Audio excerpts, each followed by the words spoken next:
இப்ப வந்து நீங்க எப்பவாவது ஒரு உடற்பயிற்சி கூடத்துல, அதாவது ஜிம்ல உள்ள ட்ரெட்மில்ல ஓடி இருக்கீங்களா? ஆமா, அது ரொம்ப சுவாரஸ்யமான ஒரு அனுபவம். கண்டிப்பா. அந்த அனுபவத்த கொஞ்சம் கற்பனை செய்து பாருங்களேன். நீங்க உங்களுக்கான ஒரு மிதமான வேகத்த வச்சுக்கிட்டு ரொம்ப நிதானமா ஓடிக்கிட்டு இருப்பீங்க. ம். கரெக்ட். ஆனா திடீர்னு உங்களுக்கு பக்கத்து ட்ரெட்மில்ல வந்து ஏறும் ஒருத்தர் தன்னோட இயந்திரத்தோட வேகத்த உங்கள விட ரொம்ப அதிகமா வப்பார். அவர் ஓடத் தொடங்கின மறுகணமே பாத்தீங்கன்னா, உங்களுக்குள்ளும் ஒரு இனம் புரியாத பதற்றம் தொற்றுக்கொள்ளும் இல்லையா? ஆமாமா. நாம மெதுவா போறோமோன்னு தோணும்.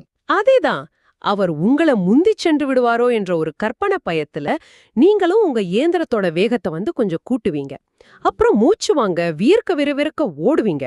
ஆனா நிஜத்துல பாத்தீங்கன்னா, நீங்க 2 பேரும் ஒரே இடத்துல தான் ஓடிட்டு இருக்கீங்க. சரியா சொன்னீங்க. யாருமே ஒரு அங்குலம் கூட முன்னால் நகரல. அங்கே வெறும் மனப்பதற்றமும், ஒரு ஆற்றல் விரயமும் மட்டும் தான் மிச்சம். மனிதர்கள் தங்களோட நிம்மதியையும் தூக்கத்தையும் தொலைத்துவிட்டு, இன்று இந்த நவீன உலகின் போட்டி நிறைந்த எலி பந்தயத்துல ஓடிக்கிட்டு இருப்பது வந்து இப்படிதான். இந்த முடிவில்லாத ஓட்டம் பாத்தீங்கன்னா, மனிதர்களோட மூளைக்குள் ஒரு நிரந்தரமான சோர்வை உருவாக்கி விடுகிறது. அதாவது ஒவ்வொரு நாளும் அலுவலகத்திலோ, வியாபாரத்திலோ, அல்லது சமூக வலைதளங்களிலோ கூட மற்றவர்களை முந்த வேண்டும் என்ற பதற்றம் நம்மை அப்படியே ஆக்கிரமிச்சுக்குது. உண்மைதான். ஒரு கட்டத்துல நான் எதற்காக இவ்வளோ வேகமா ஓடுகிறேன் என்ற கேள்விக்கே யாரிடமும் பதில் இருப்பதில்லை. கண்டிப்பா. இப்போ சரியா அந்த புள்ளிக்கு தான் இன்று நாம் வரப்போகிறோம். மனிதர்கள் தங்களை அறியாமலேயே மாட்டிக்கொண்டிருக்கும் இந்த ட்ரெட்மில் ஓட்டத்திலிருந்து வெளியேறுவது எப்படி? இன்னும் கொஞ்சம் தெளிவாக சொல்லப்போனால், போட்டி நிறைந்த இந்த நவீன உலகில் மற்றவர்களுடன் போட்டியிடாமலேயே வெற்றி பெறுவது எப்படி? இது கேட்கவே கொஞ்சம் முரண்பாடாக தோன்றலாம்.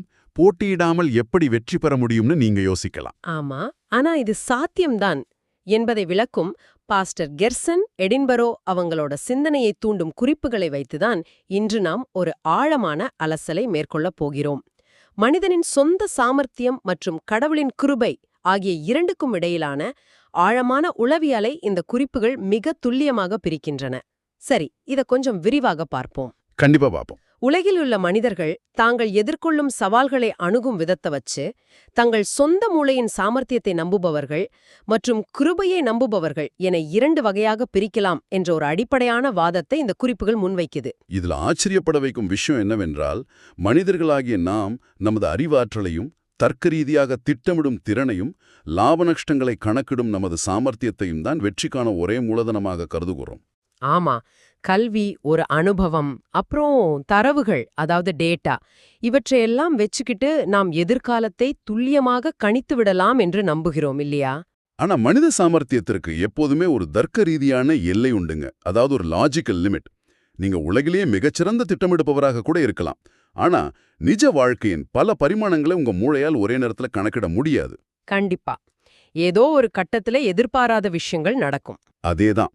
ஏதோ ஒரு கட்டத்துல உங்கள் சாமர்த்தியம் ஒரு சுவரில் முட்டிக்கொண்டு நிற்கும். திட்டங்கள் அனைத்தும் பொய்த்துப் போகும் ஒரு புள்ளி வரும். ஆனால் கிருபைக்கு அப்படி எந்த வரம்புகளும் இல்லை. ஓஹோ. மனித சாமர்த்தியம் என்பது ஒரு மிகப்பெரிய இருள் சூழ்ந்த சிக்கலான பிரமைக்குள் ஒரு மேசுள்ள புகுந்து ஒவ்வொரு திருப்பத்தையும் உங்க மூளையை கசக்கி மனப்பாடம் செய்ய முயற்சிப்பது போல.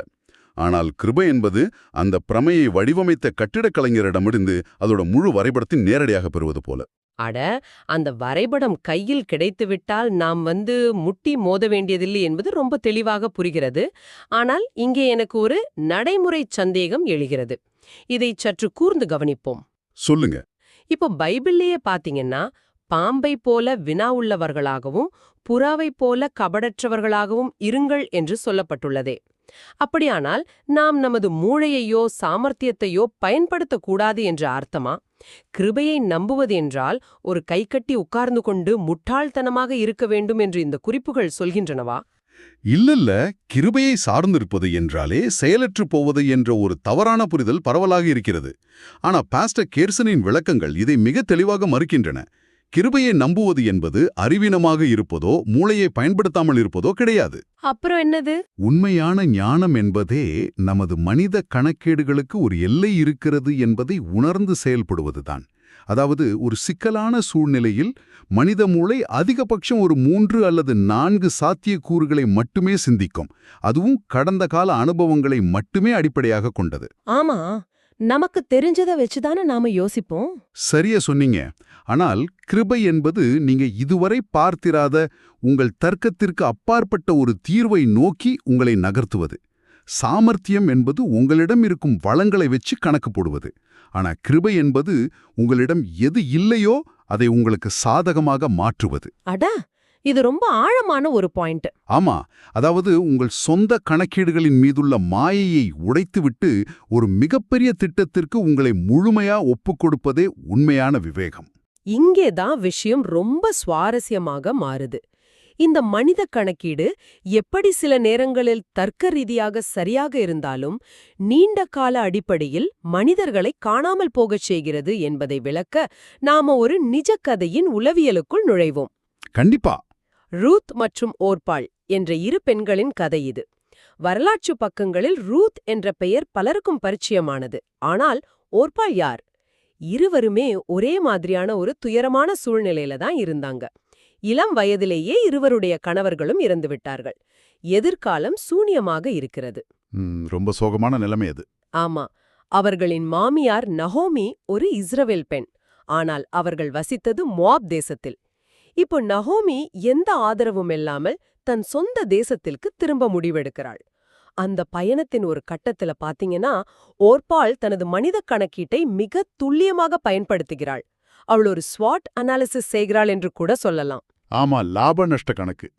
அதேதான். மாமியாருக்கு வயதாகிவிட்டது. அவளால் இனி ஒரு மகனை பெற்றெடுத்து எனக்கு கணவனாக தர முடியாது. செல்வமும் இல்லை, பாதுகாப்பும் இல்லை. இந்த பயணத்தை தொடர்வதில் எந்த லாபமும் இல்லை, 100% நஷ்டம்தான் என்று தன் சாமர்த்தியத்தால் யோசிக்கிறாள்.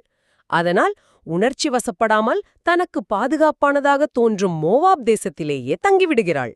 இப்போ ஓர்பால் எடுத்த முடிவு உலக பார்வையில பொருளாதார ரீதியில பாத்தீங்கன்னா 100% புத்திசாலித்தனமானது. எந்த ஒரு கெரியர் கவுன்சிலரும் அல்லது நிதி ஆலோசகரும் ஓர்பால் எடுத்த முடிவை தான் சரியென்று சொல்லுவார்கள். ஆமா, எதற்கு தேவையில்லாத ரிஸ்க்? அதுதான் மனித சாமர்த்தியத்தின் உச்சகட்ட அறிவுரை. ஆனால் அதோட விளைவென்ன? அவள் பாதுகாப்பை தேடினாள். ஆனால் அவள் பெயர் சரித்திரத்தின் பக்கங்களிலிருந்தே நிரந்தரமாக அழிக்கப்பட்டு விட்டது. நிஜமாவே அவளை பத்தி யாருக்கும் தெரியாது இப்போ. ஆனா ரூத் அந்த சூழ்நிலையை முற்றிலும் வேறொரு கண்ணோட்டத்தில் அணுகினாள். ரூத்தின் பார்வை தர்க்கத்தை தாண்டியதாக இருந்தது. அவளிடம் பணம் இல்லை, எதிர்காலம் இல்லை, எந்த பாதுகாப்பும் இல்லை. ஆனால் அவள், என்னிடத்தில் கிருபை இருக்கிறதா? இல்லை. ஆனால் இந்த இஸ்ரவேல் பெண்ணான நஹோமியின் மீது அவளுடைய கடவுளின் கிருபை இருக்கிறதா? நிச்சயமாக இருக்கிறது என்பதை உணர்ந்தாள். ஓஹோ. அதனால் ரூத் அந்த கிருபையோடு தன்னை இணைத்துக் கொள்ள முடிவெடுத்தாள். இது ஒரு கிரேஸ் கனெக்ஷன். அதாவது ரூத் லாப நஷ்டங்களின் அடிப்படையில அந்த முடிவை எடுக்கல. அவள் அந்த கனெக்ஷன் அடிப்படையில முடிவு எடுக்கல. துல்லியமாக மனித மூளை எப்போதும் எனக்கென்ன கிடைக்கும் என்றுதான் தேடும். ஆனால் ரூத் யாருடன் இணைந்திருக்கிறோம் என்பதை தேடினாள்.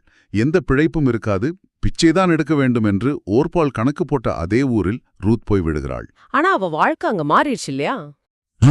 அவள் அந்த கிருபையின் தொடர்பில் இருந்ததால் அசாத்தியமான அற்புதங்கள் அவளை தேடி வந்தன. அவள் வெறும் உணவை பொறுக்கப் போன வயலில் அந்த ஊரின் மிகப்பெரிய செல்வந்தனான போவாசை சந்திக்கிறாள். அவனையே மணந்து கொள்கிறாள். அது மட்டுமல்ல, இஸ்ரவேலின் மாபெரும் ராஜாவான தாவீதுக்கும் பின்பு வந்த இயேசு கிறிஸ்துவுக்கும் மூதாதையராக மாறும் அளப்பெரிய இடத்தை ஒரு சாதாரண மோவாபிய பெண் பெறுகிறாள். இது உண்மையிலே சிலிர்க்க வைக்கிற ஒரு விஷயம். கண்டிப்பா. உங்கள் சாமர்த்தியம் உங்களை ஒரு பாதுகாப்பான வட்டத்திற்குள் சிறை வைக்கும். ஆனால் கிருபையின் இணைப்பு சரித்திரத்தையே மாற்றி எழுதும் என்பதற்கு இது ஒரு மிகப்பெரிய உளவியல் சான்று. இப்போ இந்த இடத்துல நாம் நம்மையே ஒரு கேள்வி கேட்டுக்கொள்ள வேண்டும். ஒரு புதிய வேலையை தேர்ந்தெடுக்கும் போதோ அல்லது ஒரு உறவை அணுகும் போதோ நாம் எதை பார்க்கிறோம்? அங்கு சம்பளம் எவ்வளவு, பேக்கேஜ் என்ன என்ற வெறும் எண்களை மட்டும்தானா? ஆமா, நிறைய பேர் அதை மட்டும் தான் பாக்குறாங்க. ஆனா அந்த இடத்துல ஒரு கிருபையின் செயல்பாடு இருக்கிறதா? அது நம்மை ஆவிக்குரிய ரீதியில் வளர்க்குமா என்று பார்க்கிறோமா? ஓர்பாடம் எதுவும் இல்லை, அதனால் அவள் கணக்கு போட்டாள் என்பது புரிகிறது. ஆனால் ஒருவரிடம் ஏற்கனவே எல்லாம் இருக்கிறது, வெற்றி முன்கூட்டியே உறுதி செய்யப்பட்டு விட்டதென்றால் என்ன நடக்கும்? இது ஒரு நல்ல கேள்வி. அங்கே கிருபையை நம்புவதென்றால் சும்மா உட்கார்ந்திருப்பதா? ஒரு மிகப்பெரிய முரண்பாடு இங்கே எழுகிறது. இதை நான் எப்படி பார்க்கிறேன் என்றால், இது ஒரு வீடியோ கேம் விளையாடுவது போல இருக்கிறது. வீடியோ கேமா? எப்படி? ஆமா, அந்த கேமை உருவாக்கிய டிசைனர் நீங்க கட்டாயம் வெற்றி பெறப் போகிறீர்கள் என்று அந்த கேமே செட் செய்து விட்டார். உங்களுக்கான வெற்றி ரிசர்வ் செய்யப்பட்டு விட்டது. ஆனால் கேம் விளையாடும் உங்களுக்கு பொறுமை இல்லை. அதனால் குறுக்கு வழியில் ஒரு சீட் கோடு பயன்படுத்துகிறீர்கள். ஓ, சீட் கோடு. உடனே என்னாகும்? அந்த கேமே முடங்கி போகும். இல்லாத கிளிச் எல்லாம் வரும். உங்களுக்கு நீங்களே தேவையற்ற கஷ்டத்தை வரவழைத்துக் கொள்வீர்கள் அல்லவா? அடா, மனித சாமர்த்தியத்தின் மிக ஆபத்தான முகத்தை அந்த வீடியோ கேம் உதாரணம் அப்பட்டமாக காட்டுகிறது. உங்களுக்கு வெற்றி நிச்சயிக்கப்பட்டிருந்தாலும் மனித மனம் எப்போதுமே கட்டுப்பாட்டை தன் கைகளில் வைத்துக்கொள்ள துடிக்கும். இதையே பாஸ்டர் கெர்சன் யாக்கோபின் வாழ்க்கை மூலம் ரொம்ப அழகா அலசுகிறார். யாக்கோபுக்கும் இதே நிலைமைதான் வந்துச்சா? ஆமா, யாக்கோபு தாயின் கர்ப்பத்தில் இருக்கும்போதே அவனுக்கான மாபெரும் மேன்மை கடவுளால் வாக்களிக்கப்பட்டிருந்தது. மூத்தவன் இளையவனுக்கு சேவை செய்வான் என்ற அந்த வாக்குத்தத்தம் ஒரு கேரண்டி கார்டு போல அவனிடமே இருந்தது. அப்புறம் என்ன பிரச்சனை? ஆனா மனித சாமர்த்தியத்தின் அடிப்படை உளவியலே அந்த அபத்திர உணர்வுதான், அதாவது இன்செக்யூரிட்டி. யாக்கோபுக்கு அந்த வாக்குத்தத்தம் எப்படி நிறைவேறும் என்று தெரியவில்லை. காத்திருக்க அவனுக்கு பொறுமையும் இல்லை. எதையாவது செய்து அந்த ஆசீர்வாதத்தை நாமே அடைந்துவிட வேண்டும் என்ற ஒரு பதட்டம் அவனுக்குள் எப்போதும் இருந்தது. புரியுது. எனவே அவன் கிருபையை நம்புவதற்கு பதிலாக குறுக்கு வழியில் ஒரு ஷீட் கோட் போட்டான். பசியால் சோர்வடைந்து வந்த தன் சொந்த அண்ணன் ஏசாவை ஒரு வேலை உணவுக்காக ஏமாற்றினான். தன் பார்வையற்ற தந்தையை தந்திரமாக ஏமாற்றி ஆசீர்வாதத்தை பறித்தான். இது கேட்பதற்கு மிகவும் விசித்திரமாக இருக்கிறது. அவருக்கு ஏற்கனவே கிடைக்க வேண்டிய ஒரு விஷயத்திற்காக அவர் ஏன் இவ்வளவு தந்திரங்களையும் நாடகங்களையும் அரங்கேற்ற வேண்டும்? இதை ஒரு பரந்த கண்ணோட்டத்தில் பார்த்தோமானால் நாம் எப்போதுமே கடவுளின் காலக்கெடுவை துரிதப்படுத்த நினைக்கிறோம். நாமாக ஒரு உதவியை செய்யப் போய் விஷயத்தை கெடுத்து விடுகிறோம். யாக்கோபு தனது மூளையின் சாமர்த்தியத்தால் அந்த ஆசீர்வாதத்தை பெற்றுவிட்டான் என்றுதான் நினைத்தான். ஆனால் அந்த சாமர்த்தியம் அவனுக்கு நிம்மதியை தரவில்லை. அண்ணன் கோபப்படுவான்னு பயந்துட்டானா? ஆமா, தான் ஏமாற்றிய தன் அண்ணன் ஏசா எங்கே தம்மை கொன்றுவிடுவானோ என்ற பயத்தில் அவன் தன் வீட்டை விட்டு பெற்றோரை பிரிந்து ஓட வேண்டியதாயிற்று. அவன் தந்திரமாக ஆசீர்வாதத்தை பெற்றான், ஆனால் அதை அனுபவிக்க முடியவில்லை. தன் மாமாவின் வீட்டில் பல வருடங்கள் அவனும் ஏமாற்றப்பட்டு ஒரு நீண்ட உலகச் சுற்றுலா செல்ல வேண்டிய நிலை அவனுக்கு ஏற்பட்டது. அதாவது அந்த வீடியோ கேம்ல சீட் கோட் போட்டதால் வந்து கிளிச்சு போல அவ வாழ்க்கையிலே பல தேவையில்லாத துன்பங்கள் வந்துவிட்டன. சரியாக சொன்னீர்கள். கிருபை என்பது உங்களுக்கு ஒரு பொருளை பெற்றுத் தருவது மட்டுமல்ல, அந்த பொருளை கையாளக்கூடிய ஒரு முதிர்ச்சியான நபராக உங்களை மாற்றுவதும் ஆகும். குறுக்கு வழியில் தந்திரத்தால் பெற நினைத்த யாக்கோப்பு பல வருடங்கள் கழித்து கடவுளிடம் மீண்டும் திரும்பி வரும்போது தான் ஏமாற்றிய தன் சகோதரனுக்கு பல பரிசுகளை கொடுத்து அவன் காலில் விழும் நிலைக்கு ஆளானான். தன் சாமர்த்தியமெல்லாம் தோற்றுப்போய் தன்னால் இனி தன் மூளையை கொண்டு ஒன்றும் செய்ய முடியாது என்று அவனது ஈகோ உடைக்கப்பட்டு முழுமையாக கிருபையை சார்ந்திருக்க கற்றுக்கொண்ட அந்த இரவில்தான் அவன் யாக்கோப்பு என்ற ஏமாற்றுபவன் நிலையிலிருந்து இஸ்ரவேலாக, அதாவது கடவுளின் இளவரசனாக மாறினான். சாமர்த்தியம் என்பது நாம் எதையாவது பறிப்பது, கிருபை என்பது நாம் உருமாற்றப்படுவது. நமக்கானது நமக்கு கிடைக்கும் என்று பொறுமையாக இல்லாமல் நாமே நம் சாமர்த்தியத்தால் குறுக்கு வழிகளை தேடும்போது நிம்மதி இழந்து பல வருடங்களை வீணாக்குகிறோம் என்பது தெள்ளத் தெளிவாக புரிகிறது. கண்டிப்பா. சரி, நாமாக எதையும் தந்திரமாக பறிக்க நினைப்பது தவறு என்பதை பார்த்துவிட்டோம். ஆனால் இது கார்ப்பரேட் உலகிலும் வியாபாரத்திலும் தினமும் நடக்கும் ஒரு நடைமுறை பிரச்சனைக்கு நம்மை இட்டு செல்கிறது. சொல்லுங்க.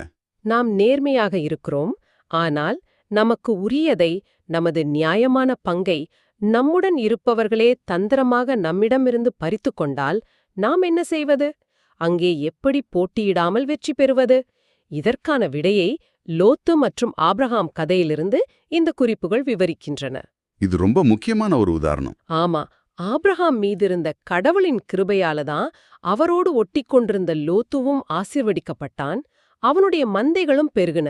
ஆனா ஒரு கட்டத்துல இருவருக்கும் இடையே சொத்து பிரச்சனை, நிலப்பிரச்சனை வருகிறது. ஆபிரகாம் ஒரு மிகப்பெரிய பெருந்தன்மையை காட்டுகிறார். சண்டை போடாமல் லோத்துவை பார்த்து, நீயே முதலில் உனக்கு பிடித்த நிலத்தை தேர்ந்தெடுத்துக்கொள் என்கிறார். எந்த இடத்தில் ஒருவர் பெருந்தன்மையை காட்டுகிறாரோ அங்கே மற்றவரின் மனிதச் சாமர்த்தியம் தன் சுயரூபத்தை காட்டிவிடும். லோத்து உடனடியாக ஒரு புவியியல் மற்றும் பொருளாதார கணக்கீட்டை தன் மூளைக்குள் ஓட்டுகிறான். இவனோ ஒரு கணக்கு போடுறான். ஆமா, நாலாபுறமும் பார்க்கிறான். பார்ப்பதற்கு ஏதேன் தோட்டம் போல நீர்வளமும் பசும்புல்லும் நிறைந்த செழிப்பான யோர்தான் சமவெளியை முழுவதுமாக தனக்கே எடுத்துக்கொள்கிறான். ஆபிரகாம் பெரியவர், தன் சொந்த ஊரை விட்டு என்னையும் அழைத்து வந்தவர். அவருக்கு ஒரு பாதியை கொடுப்போம் என்ற எந்த ஒரு அடிப்படை நன்றி உணர்வும் அவனது தர்க்க அறிவில் எழவில்லை.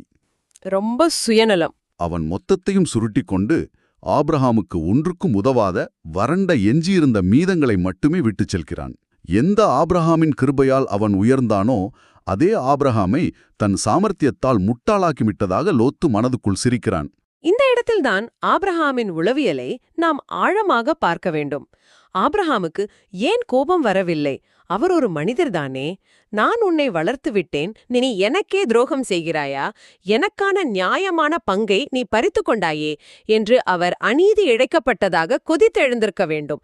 இரத்த அழுத்தம் எகிரி இருக்க வேண்டும். ஆமா, சாதாரணமா நடந்தா அதுதான் நடக்கும். ஆனால் அவர் எப்படி அவ்வளவு அமைதியாக அதை ஏற்றுக்கொண்டார்? எப்படி ஒருவரால் தன் உழைப்பை இன்னொருவர் கண்முன்னால் பறித்துச் செல்லும்போது சும்மா இருக்க முடியும்? அதுதான் கிருபையை முழுமையாக நம்புபவர்களின் மிகப்பெரிய ரகசியம். பாஸ்டர் கெர்சனின் குறிப்புகளில் இது ஒரு அற்புதமான வரியால் விளக்கப்படுகிறது.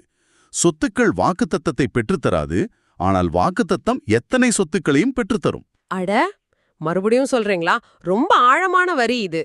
ஆமா, சொத்துக்கள் வாக்குத்தத்தத்தை பெற்றுத்தராது, ஆனால் வாக்குத்தத்தம் எத்தனை சொத்துக்களையும் பெற்றுத்தரும். ஆபிரகாம் ஒரு நொடி கூட வருத்தப்படவோ புலம்பவோ முறுமுறுக்கவோ இல்லை.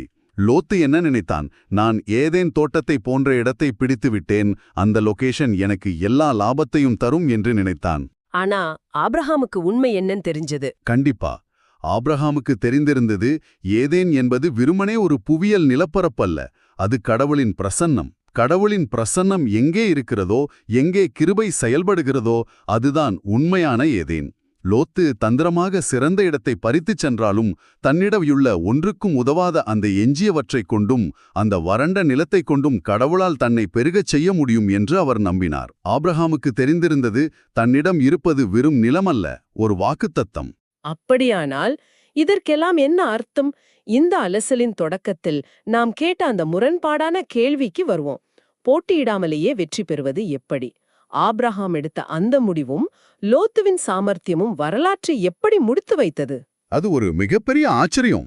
ஆமா, லோத்து தன் சாமர்த்தியத்தால் தேர்ந்தெடுத்த அந்த செழிப்பான சோதோம் கொமோரா இடம் பிற்காலத்தில் முற்றிலுமாக அழிந்து போன சாம்பலான ஒரு இடமாக மாறியது.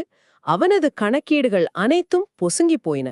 ஆனால் ஆபிரகாமுக்கு லோத்து விட்டுச் சென்ற அந்த மீதமுள்ள இடம்தானே? ஆமா, அதுதான் பிற்காலத்தில் கடவுள் ஆபிரகாமுக்கு வாக்களித்த மாபெரும் கானான் தேசமாக, பாலும் தேனும் ஓடும் தேசமாக மாறியது. ஆபிரகாம் சண்டை போடவில்லை, தந்திரம் செய்யவில்லை, போட்டியிடவில்லை. அவர் ட்ரெட்மில்லிலிருந்து இறங்கிவிட்டார். ஆனால் வெற்றி அவருக்குத்தான் கிடைத்தது. அதன் பிறகு கடவுள் ஆபிரகாமை பார்த்து, லோத்து எடுத்துச் சென்ற கிழக்கு திசை உட்பட எல்லா திசைகளிலும் பார்க்கச் சொல்லி அந்த பரந்த நிலப்பரப்புகள் அனைத்தையும் ஆபிரகாமுக்கே வழங்கினார். இது இன்றைய நமது நவீன வேலைப்பளு நிறைந்த வாழ்க்கையோடு பொருத்தி பார்ப்போம். நீங்க ஒரு அலுவலகத்தில் வேலை செய்கிறீர்கள் அல்லது ஒரு தொழில் செய்கிறீர்கள்.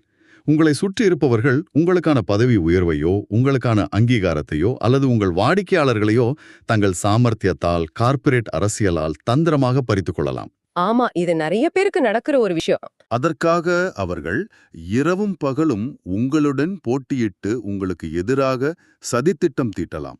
ஆனால் நீங்கள் ஆபிரகாமைப் போல கிருபையை நம்பினால் அந்த சதித்திட்டங்கள் எதுவுமே உங்களை மன உளைச்சலுக்கு ஆளாக்காது. நீங்கள் நிம்மதியாக உறங்கலாம். அவர்கள் உங்களுக்கு செய்த அநீதியைக் கண்டு நீங்கள் திருப்பி தாக்க வேண்டியதில்லை. ஏன்னா நமக்கு அந்த வாக்குத்தத்தம் இருக்கு. சரியா சொன்னீங்க. உலகத்தின் வளங்கள் மட்டுப்படுத்தப்பட்டவை என்று நினைப்பவர்கள்தான் இருப்பதை பறிக்க சண்டை போடுவார்கள். ஆனால் கிருபையோ முடிவற்றது. மற்றவர்கள் தங்கள் சாமர்த்தியத்தால் எல்லாவற்றையும் பறித்துக்கொண்டு உங்களுக்கு வெறும் மீதங்களை விட்டுச் சென்றாலும் சரி, அந்த மீதங்களிலிருந்தே உங்களுக்கான கானான் தேசத்தை உங்களால் உருவாக்க முடியும். உங்களிடம் கிருபையின் வாக்குத்தத்தம் இருக்கும் வரை எவருடைய சாமர்த்தியமும் உங்களை வீழ்த்த முடியாது. ரொம்ப அருமையா சொன்னீங்க. மனித சாமர்த்தியத்திற்கும் லாப நஷ்ட கணக்கீடுகளுக்கும் எப்போதுமே ஒரு கட்டாய எல்லை உண்டு என்பதை இந்த விவாதம் மிக ஆழமாக பதிவு செய்கிறது. நீங்கள் எவ்வளவுதான் புத்திசாலியாக இருந்தாலும் உங்களால் எல்லாவற்றையும் கட்டுப்படுத்த முடியாது. கண்டிப்பா முடியாது. ஆனால் கிருபைக்கு எல்லையே இல்லை.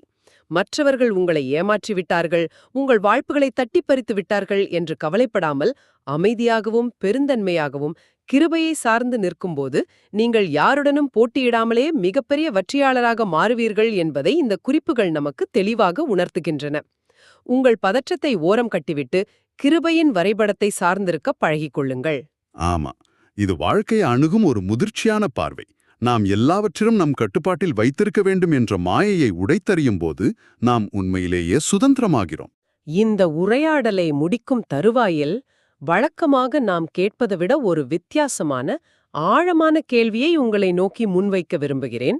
நாம் எப்போதுமே மற்றவர்கள் நம்மை ட்ரெட்மில்லில் முந்திச் செல்கிறார்களா என்ற பந்தயத்திலேயே அதிக ஆற்றலை செலவிடுகிறோம். அவர்கள் ஏமாற்றி விட்டார்களே, மீதங்களை விட்டுச் சென்றார்களே என்று புலம்புகிறோம். ஆமா, அது ஒரு மனித இயல்பு. ஆனால் மனித கணக்கீடுகளுக்கு ஒரு எல்லை இருக்கிறது. கிருபைக்கு எந்த எல்லையும் இல்லை என்பதை இன்று பார்த்தோம். அப்படியென்றால் சிந்தித்துப் பாருங்கள், இன்று உங்கள் நிம்மதியை கெடுத்துக் கொண்டிருக்கும் உங்களின் மிகப்பெரிய தடை எது? அது உங்களுக்கான வாய்ப்புகளோ வளங்களோ இல்லாமல் போனதுதானா? அல்லது என் வாழ்க்கையின் எல்லாவற்றையும் என் சாமர்த்தியத்தால் நானே கட்டுப்படுத்திய தீர்வேன் என்று பிடிவாதமாக போராடும் உங்கள் சொந்த மனதுதானா? இது ரொம்ப யோசிக்க வேண்டிய ஒரு கேள்வி. சற்று சிந்தித்துப் பாருங்கள். அந்த மீதங்களிலிருந்துதான் உங்களுக்கான மிகப்பெரிய கானாந்தேசம் உருவாக காத்திருக்கிறது. கட்டுப்பாடுகளை கைவிடுவது என்பது தோல்வி இல்ல, அதுவே உண்மையான நிம்மதிக்கான முதல் படி. இந்த ஆழமான சிந்தனையுடன் இன்றைய நமது அலசலை நிறைவு செய்கிறோம். உங்களுடன் இணைந்திருந்ததற்கு மிக்க நன்றி.